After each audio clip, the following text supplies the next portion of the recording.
Hello, everyone. Dr. Mad here. Let's get mad about Macbeth. Okay, so this lesson is going to be about Act 4, Scene 1, which starts with the three witches. Macbeth arrives and questions them. Three apparitions appear. So, an apparition is something that comes out of nowhere. And then a line of eight kings appears. Lennox arrives and tells Macbeth that Macduff has run away to England. And the scene ends with an important soliloquy that from now on, Macbeth will not hesitate before acting. So as always, let's listen to the scene first before we go through it. Just a word of warning, the audio version is slightly different to the written version, and that's to do with her carte and the fact that she's often cut out from productions. Okay, so I'll explain that a bit more later on when I go through the scene line by line. Thrice the brinded cat hath mewed. Thrice, and once the hedge-pig whined. Harp your cries, 'tis time, 'tis time. Round about the cauldron go, in the poisoned entrails throw. Toad that under cold stone days and nights has 31 sweltered venom sleeping got, boil thou first in the charming pot.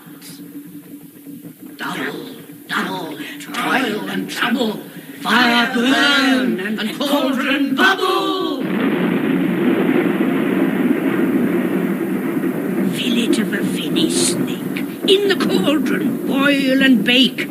Eye of newt and toe of frog, wool of bat and tongue of dog, adder's fork and blindworm's sting, lizard's leg and howlet's wing. For a charm of powerful trouble, like a hell broth, boil and bubble. Double, double, toil and trouble, fire burn and cauldron bubble. Scale of dragon, tooth of wolf, witch's mummy, morn gulf of the ravined salt sea shark. Root of hemlock digged in the dark, liver of blaspheming Jew, gall of goat and strips of yew slivered in the moon's eclipse. Nose of Turk and Tartar's lips, finger of birth strangled babe, ditch delivered by a drab.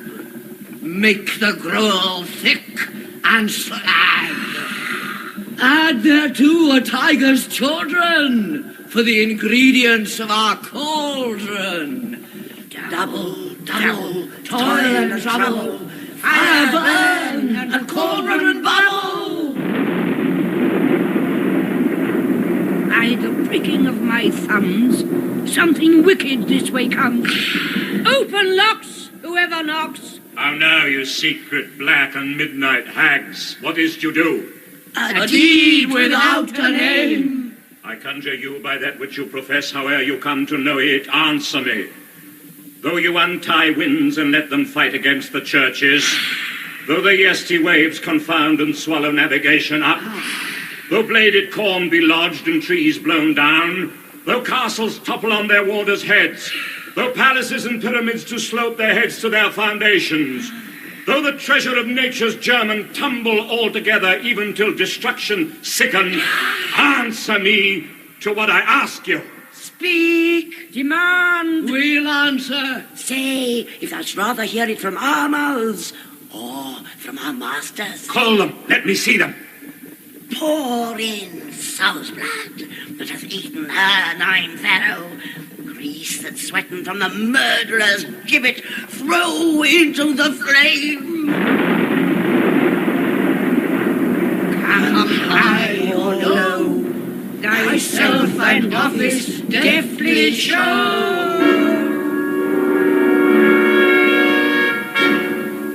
Tell me, thou unknown power. He knows thy thought.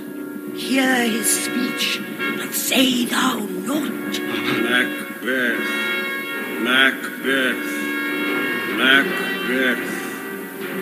Beware Macduff, Beware the Thane of Fife. Dismiss me. Enough. Whate'er thou art for thy good caution, thanks. Thou hast harped my fear aright. But one word more. He will not be commanded. Here's another, more potent than the first. Macbeth, Macbeth, Macbeth. Had I 3 ears, I'd hear thee. Be bloody, bold, and resolute. Laugh to scorn the power of man, for none of woman born shall harm Macbeth. Then live, Macduff, what need I fear of thee? But yet I'll make assurance double sure, and take a bond of fate. Thou shalt not live, that I may tell pale-hearted fear it lies, and sleep in spite of thunder. What is this that rises like the issue of a king, and wears upon his baby brow the round and top of sovereignty? Listen, but speak not to it. Be lion-mettled, proud, and take no care who chafes, who frets, or where conspirers are. Macbeth shall never vanquished be, until great Burnham Wood to high Dunsinane Hill shall come against him. That will never be. Who can impress the forest, bid the tree unfix his earthbound root? Sweet bodements, good. Rebellious head, rise never till the wood of Burnham rise, and our high-placed Macbeth shall live the lease of nature, pay his breath to time and mortal custom. Yet my heart throbs to know one thing. Tell me if your art can tell so much. Shall Banquo's issue ever reign in this kingdom? Seek to know no more. I will be satisfied. Deny me this, and an eternal curse fall on you. Let me know.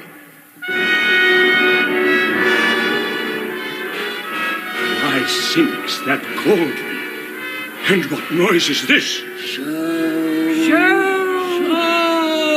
Show his eyes and grieve his heart. Come like shadows, so depart. Thou art too like the spirit of Banquo. Down, thy crown does sear mine eyeballs, and thy hair, thou other gold-bound brow, is like the first. A third is like the former. Filthy hags, why do you show me this? A fourth, start eyes. What will the line stretch out to the crack of doom? Another yet, a seventh, I'll see no more. And yet an eighth appears, who bears a glass which shows me many more. And some I see the twofold balls and treble scepters carry. Horrible sight! Now I see 'tis true, for the blood-bolted Banquo smiles upon me and points at them for his. What? Is this so? Aye, sir, this is so.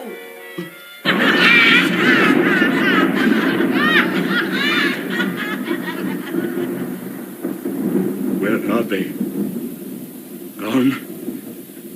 Let this pernicious hour stand, aye, accursed in the calendar. Come in without there. What's your grace's will? Saw you the weird sisters? No, my lord. Came they not by you? No, indeed, my lord. Infected be the air whereon they ride, and damned all those that trust them. I did hear the galloping of horse. Who was't came by? 'Tis 2 or 3, my lord, that bring you word Macduff is fled to England. Fled to England? Aye, my good lord.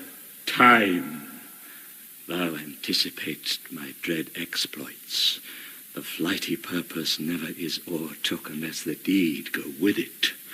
From this moment, the very firstlings of my heart shall be the firstlings of my hand, and even now to crown my thoughts with acts be it thought and done.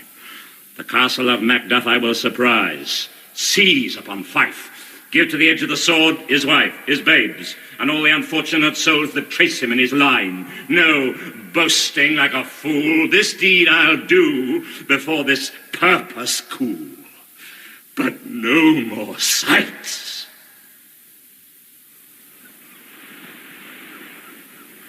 Things have been Okay, so I hope you enjoyed that scene. So let's go through it. So it's quite a long scene, but we can skip quite a lot of bits of it. Okay, so for example, so it starts in a cavern, which is a big cave, thunder. So Shakespeare always uses thunder when the witches appear. But all of this we can skip. It doesn't really mean anything. It's just creating a scary, supernatural, hypnotic atmosphere, and with all these animals and the internals of animals, just creating a scary, disgusting atmosphere. Okay, so we can skip most of that. But in particular, for example, here, notice this one, finger of birth, strangled babe. Well, where on earth would they get that from? So it's just creating a very, very scary, horrible, disgusting atmosphere. Okay, and then we can skip to this bit here. So remember, in the audio version, we didn't see this, okay, because this production has cut Hecate out. So they just cut this bit as well. And we can skip to this bit here, which is really important.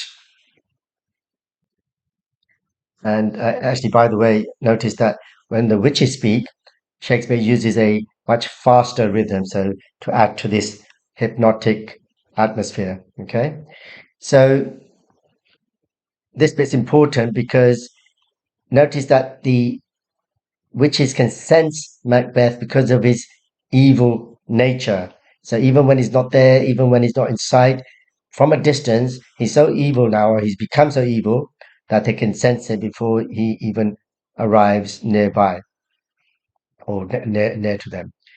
And he greets them not in a not very nice way, considering that he needs something from them. And he says, "Oh, what are you doing?" And they say, "Oh, it doesn't have a name. It's like a magical, mysterious thing. So we don't need to worry about that."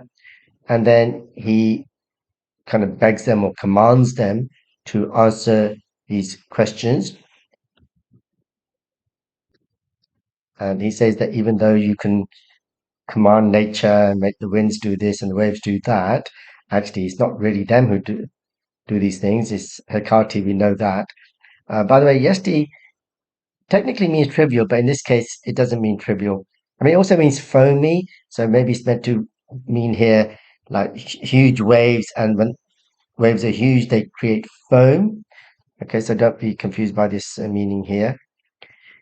So anyway, just poetically, Shakespeare is making Macbeth say by all these things in nature, I command you to answer me. And they say, okay, speak, ask, whatever. And they say, oh, do you want to hear it from us or from our masters?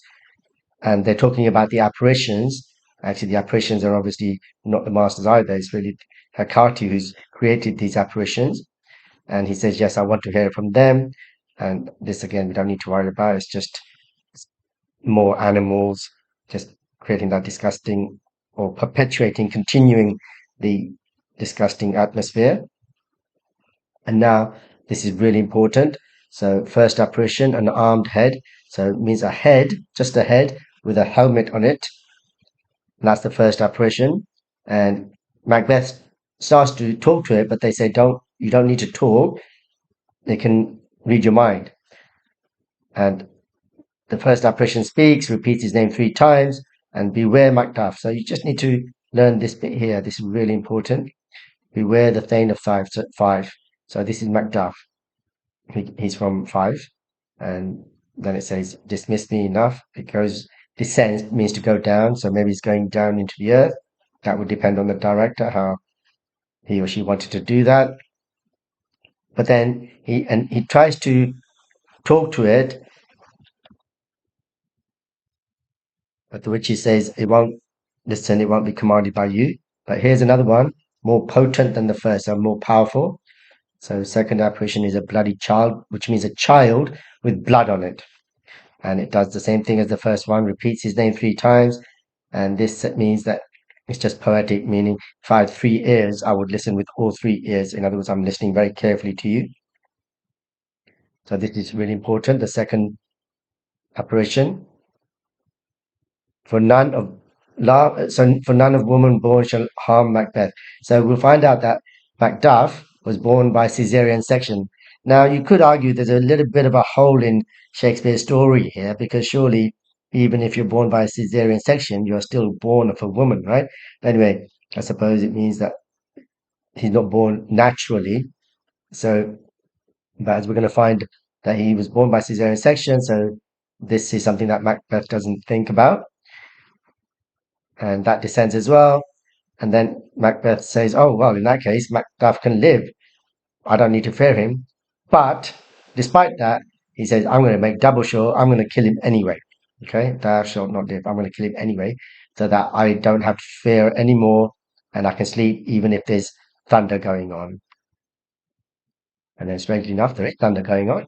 Third apparition, a child crowned with a tree in his hand. So here's a child with a crown on its head, and it's holding a tree or a branch of a tree or a small tree in his hand.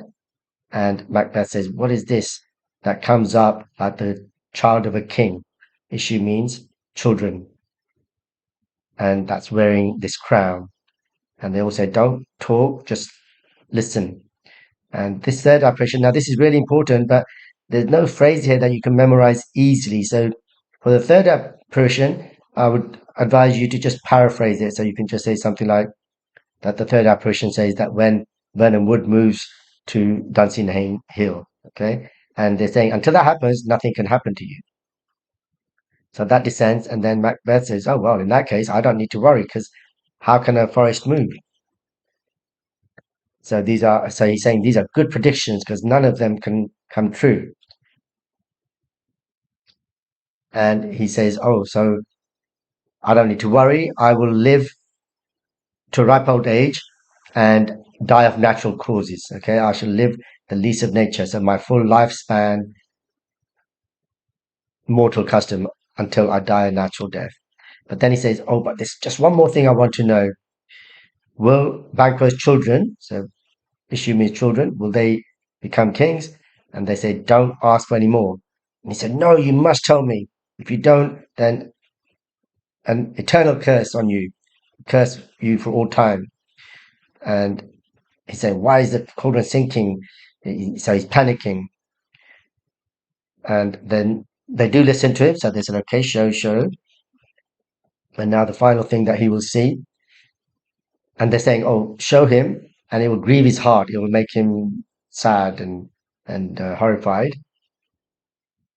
And a show of eight. So 8 kings appear, and glass means mirror, and the ghost of Banquo is following at the end. So you've got the 8 kings for a start, and then in the mirror, maybe those 8 kings are reflected. So if you look in a mirror in such a way, you can kind of see between two mirrors, you can see the reflection going for all eternity. And he says,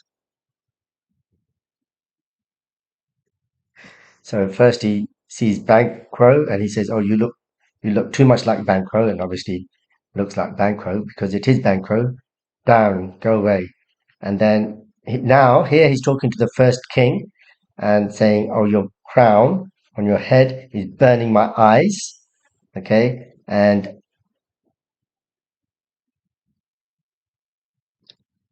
then now the next one, he's now talking to the second king, saying, "Oh, you look too much like the first one and the third one." So in other words, they all look like Banquo. They all look like the children of Banquo, filthy hag. So now he's cursing the witches again. "Why are you showing me this?" So obviously a rhetorical question. They're showing him because he asked them to. And a fourth, now he's talking to the fourth king, and his eyes are popping out. And he's saying, "Oh, will you go on to the end of time?" So crack of doom. So doomsday, judgment day, the end of time, another seventh, eighth, and then the eighth one is got this mirror with all the reflections going showing all the way to kind of eternity. And some of them are carrying twofold balls and treble scepters. So scepter is a royal rod, and then normally this ball normally should be orb. Orb means a ball. So these are symbols of royalty, and the 2 and the 3 means that the descendants will govern more than one country. So they're actually they even have more power than Macbeth fears. They're not just going to be kings of Scotland. They're going to rule England and Ireland as well, so other countries. I mean, you don't need to worry too much about that. And then, so all of this obviously is a horrible sight to him. And he says, now I can see that is true, it's going to happen. And that's why Banquo, so this means his hair is bloody, so from the murder, obviously, and he's smiling because his children, at least, even though he's dead, his children are going to be kings, and Banquo is pointing at them, and the apparitions vanish, and Macbeth says, "Oh, is this really going to happen?" And they say, "Yes, it is." Why? Why are you so amazed? Which is obviously a rhetorical question. They know why he is. And then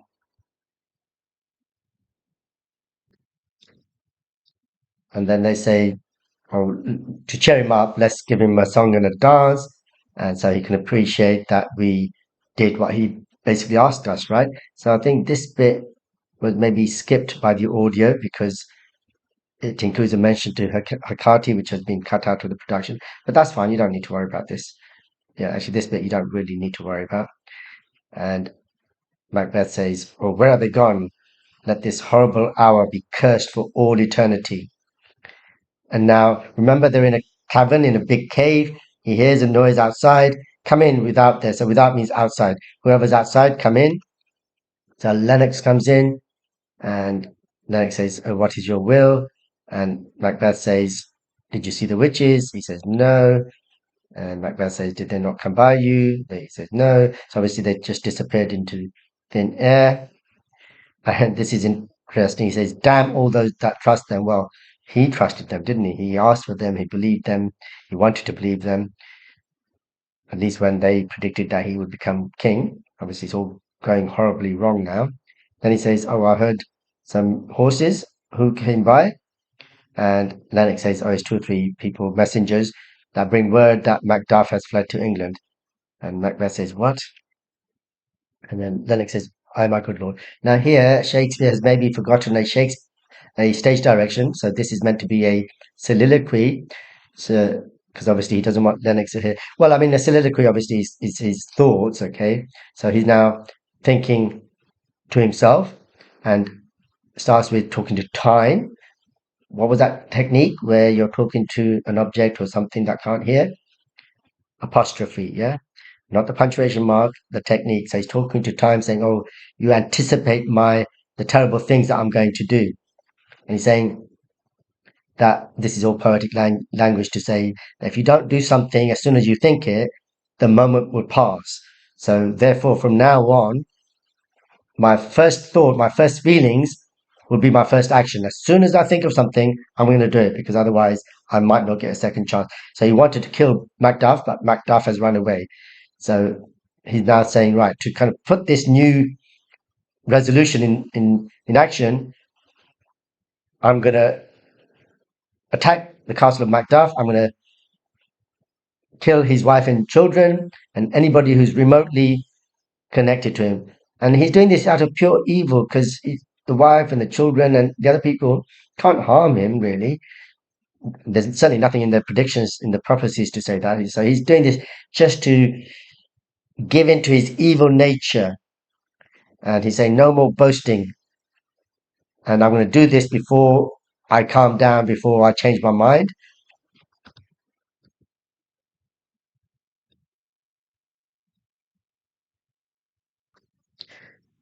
And this line here, "but no more sights," this is a bit confusing. What he means is no more hallucinations. In other words, when he's going to do something terrible, it's not going to frighten him anymore to the point where he starts to see hallucinations, whether there's knives or ghosts and so on. Okay. And he's saying, right, where are these messengers?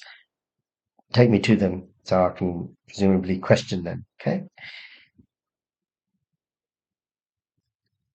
Okay. So long scene, but we've managed to cut it down. So remember, a lot of it you can just ignore. So just to revise here, there's your summary. You can ignore most of the witches, okay? Just this bit is important, the pricking of the thumb, detecting the evil, and then obviously the three witches are really, really important.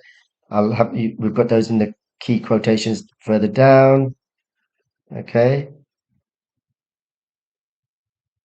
And show of eight kings is important. And then this soliloquy here is important. So there you go. Quite a lot of quotations for this scene. And they are all very, very important. So here are some questions to test you and to make sure that you've learnt them. So you should pause the video here and answer these questions. If you can't, you need to go back and watch the video again. Okay, so I'm going to move down to the next slide to the answers. So 3, 2, 1, and moving down to the answers. There you go. And there you are. So I hope you found that video useful. And if you did, please subscribe and tell all your friends. And I will see you in the next video.